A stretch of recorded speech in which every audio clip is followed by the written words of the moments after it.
This piece is called Clytemnestra Speaks.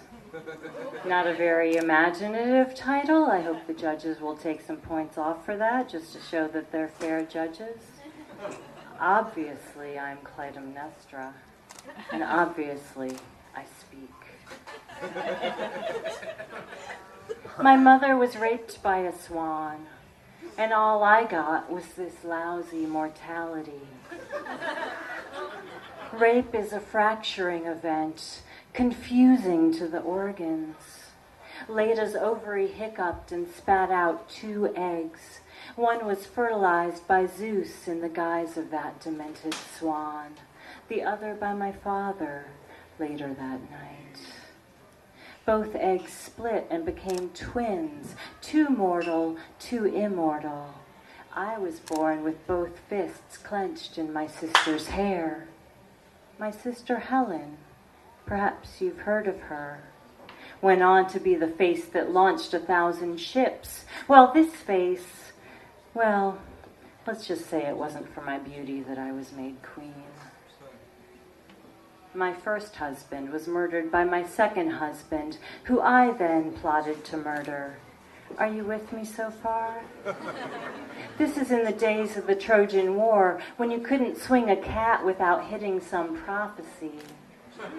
My second husband, Agamemnon, was on his way to the war when his ship suddenly stalled out in the waves, their sails gutted of air.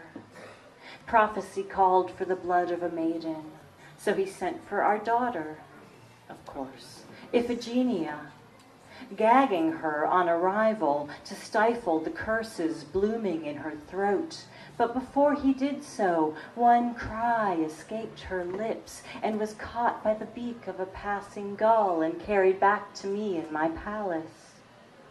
Shaking with rage at the news of my daughter's death and my husband's treachery, I did what anyone would do. I killed the messenger.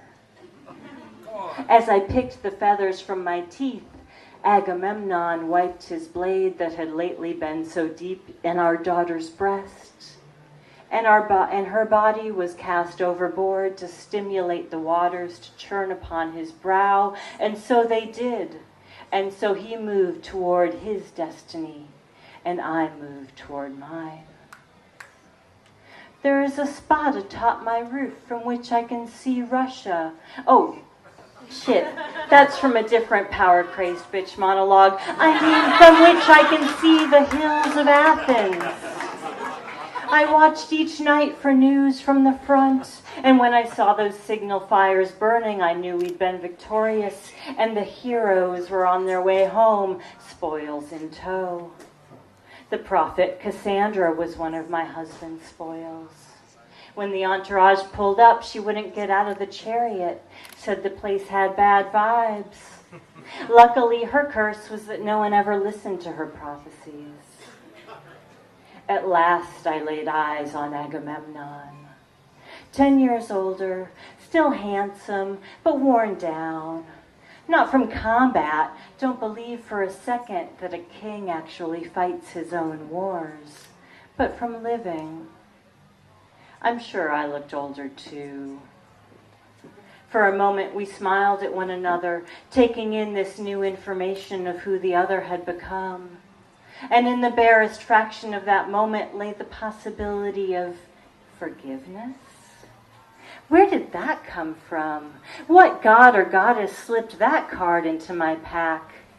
A strange portal opened to me, and I balked at it, for by then I had remembered Iphigenia's wedding trunk rotting at the bottom of the sea, and I laid out my purple carpets to receive her murderer.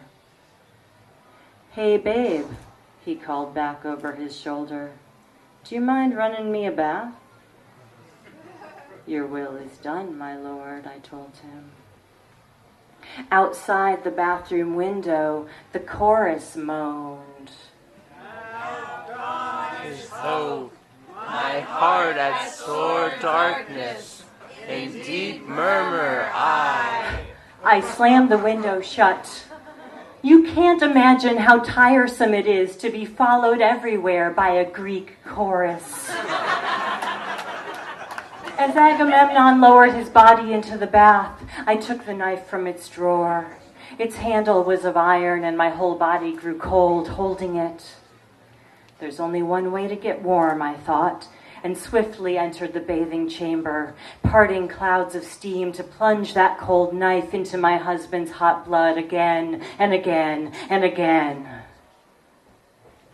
He must have cried out, for then did poor Cassandra wander into the bathroom. With weary unsurprise, she surveyed the scene, raising her brows as if to say, "What next?" But she knew. I held her tenderly as I could as I slit her throat, then threw her body in the bath as well. When the blood of the seer mixed with the water, the surface cooled and yielded up image. I saw my daughter's corpse jostled by sharks who tore her apart in sport, not even hungry, for in wartime the seas are full of bodies. They lay strewn across the reefs like a gory buffet, so the sharks can be picky and eat only their favorite cuts of human meat. I saw my son, Orestes, perhaps the only man I've ever truly loved. He appeared to me as an infant, feeding at my breast, but then I saw his body lengthen and grow scales, felt fangs pierce my nipple to draw blood alongside the milk, and I knew he would live to avenge his father's death. Orestes, a name that sounds like stop. Stop! Stop it, Orestes! Oh, you could be the one to buck your fate, to put a stop to all this bloodshed. Let fate be your master, and you might as well be dead. And I can see by his eyes that are unmoved by a mother's pleas that he must be, in fact, dead.